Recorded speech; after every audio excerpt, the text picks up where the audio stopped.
évoluer. Comment croire que l'humain puisse être amour, alors qu'il détruit tout sur son passage? Quand 35 000 enfants meurent de faim chaque jour et qu'il fait que guerre pour donner raison à sa rage. Les moyens de communication n'y changeront rien, sauf peut-être de faciliter encore plus la haine. Tout ce bullying via le net, échange facebookien, le mal est bien présent dans l'homme et encore se déchaîne. Et que dire de toute cette destruction planétaire? Forêts dévastées, planètes décimées, monde code barré, l'humain devient plus que jamais un numéro.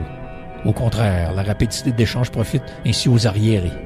Même que cela accentuera encore plus la division, n'avait qu'à voir tous les signes, les sites haineux qui se multiplient. Encore plus facile de se fasciser, facilité d'exécution, alors que la technologie devrait servir à aider les démunis. Il est vrai que les bonnes nouvelles se transmettent plus vite, mais le mal de l'homme le fait encore plus tout aussi.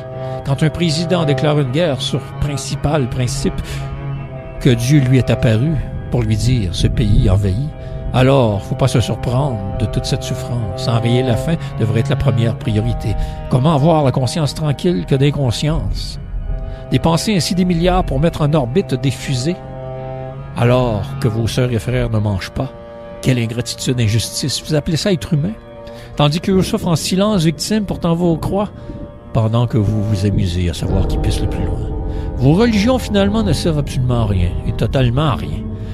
Qu'à vous donner bonne conscience que tout est parfaitement imparfait, à vous distraire ainsi avec leur vie, avec vos jouets, leur destin. Soit-on qu'un jour vous subissiez tout le mal que vous avez fait.